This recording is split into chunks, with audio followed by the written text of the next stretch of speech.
শাপলা প্রতীক পাচ্ছে না এনসিপি। স্বীয় সিদ্ধান্তে প্রতীক বরাদ্দের সিদ্ধান্ত নিয়েছে নির্বাচন কমিশন।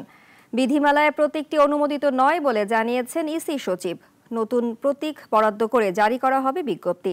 বিস্তারিত জানাচ্ছেন মুনিয়া জুথি। আসন্ন জাতীয় সংসদ নির্বাচন সামনে রেখে নতুন দলের নিবন্ধন ও প্রতীক বণ্টনের কাজ চলছে নির্বাচন কমিশনে।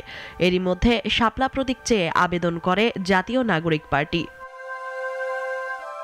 কিন্তু নির্বাচন কমিশন জানায় শাপলা প্রতীক অনুমোদিত তালিকায় নেই, তাই বিধিমালা অনুযায়ী অননুমোদিত প্রতীক কোনো দলকে দেওয়া যাবে না। নির্বাচন কমিশনের অবস্থান যা বলা হয়েছে, এখান থেকে এখনো পর্যন্ত আমার কাছে বিকল্প কোনো প্রস্তাব দেওয়ার বা কথা বলার কোনো তথ্য আমার কাছে নেই। কাজে নির্বাচন কমিশন যেটা বলেছে যে তারা স্ববিবেচনায় নিজের একটা প্রতীক বরাদ্দ করে দেবে, সেটাই হচ্ছে এখনকার পর্যন্ত অবস্থান।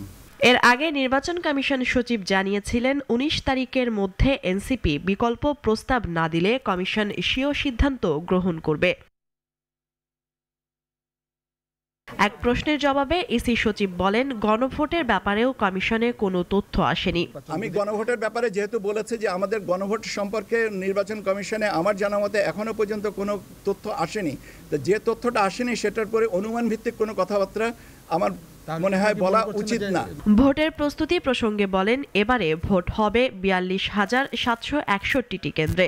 মোট কক্ষ 2,44,649টি। নিবন্ধিত ভোটার সংখ্যা 11,96,00,000। এর মধ্যে পুরুষ 5,89,00,000 এবং নারী 6,06,00,000 জনের বেশি। এছাড়াও নতুন রাজনৈতিক দল ও দেশীয় পর্যবেক্ষক সংস্থার নিবন্ধন চলতি সপ্তাহেই হবে বলে জানান ইসি সচিব। দয়া করে সংশোধন করেন। ধন্যবাদ আপনাদের। মুনিয়া জুথি, নাগরিক, ঢাকা।